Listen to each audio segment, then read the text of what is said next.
Always been asked this one question, but did if Quincy Jones didn't produce Thriller, would he be considered the greatest producer ever? No, he needed that for his resume. When you are associated with something that is a game changing experience, it makes it means everything.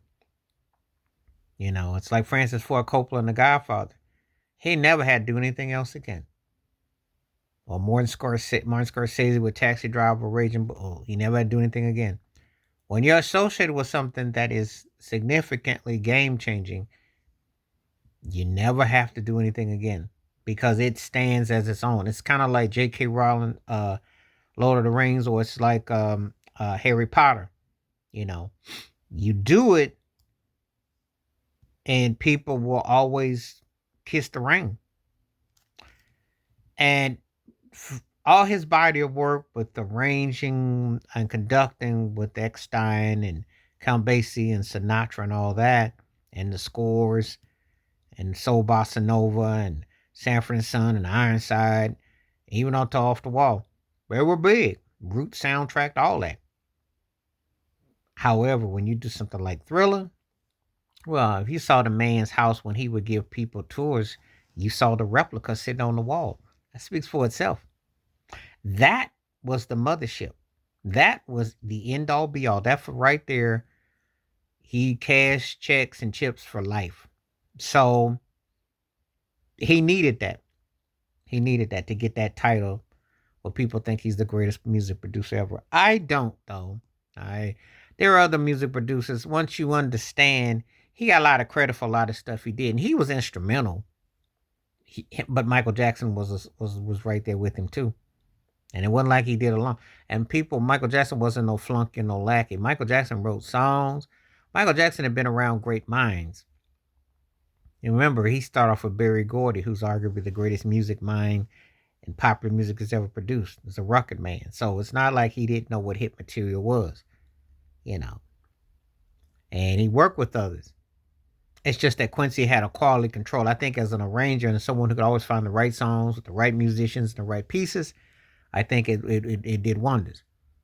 But when we talking about actual producers, I think of cats like Tom Bell, who to me would run circles around Quincy Jones as a producer because he did everything in the studio. Quincy had the same horn chart for like 25 years. That's one reason why James Ingram, when he came up with his greatest hits album in the late 90s, changed the whole arrangements. How do you keep the music playing, etc.? Because Quincy didn't change the tempo. But he understood how to get the right people and he utilized talents like a Rod Temperton, like a Glenn Ballard. You know, he brought in the right pieces, the right places for parts. He was a great arranger who was a really good producer who understood concepts. That was his greatness and genius, if you will. But this supernova. But if we want to go play that role, then yeah, because you needed a song, an album that had 7 out of 9 songs that were hits, and the biggest selling album in the world, broke all kinds of records, changed the landscape.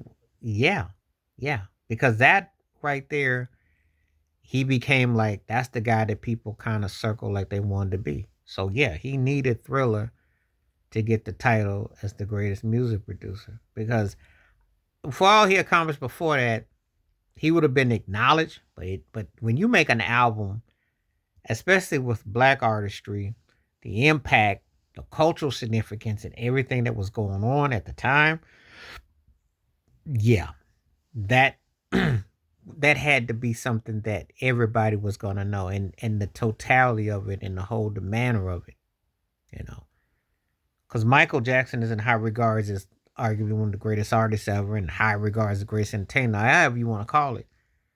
But for Quincy Jones, despite working with the Ray Charles and Sinatras, and working with Michael Pryor and Sarah Vaughan and Billy Eckstein and Count Basie, and others, and Aretha Franklin and so on, George Benson, Brothers Johnson, etc. He needed that kind of record to solidify. So, but let me know what you think. Did Quincy Jones need Thriller to be considered the greatest producer ever? And do you consider him the greatest producer ever? And if not, let me know why. And if you do, let me know. And do you think that he's gotten too much credit? Because that's been a one thing. And I'm not trying to rain on the man, rest in peace, but he definitely got a lot more hype, a lot of stuff. So it'll be interesting debate. But let me know what you think. Please hit like, subscribe, work on thoughts, comments, and I do respond. Thank you. Wash your hands. Keep your mind clear. Watch out for another. Share it if you like. Stay safe, stay blessed, stay woke, stay free. And I forgot to mention, of course, he worked with James Ingram and Patty Austin and Donna Summers and others in his own solo career. But let me know.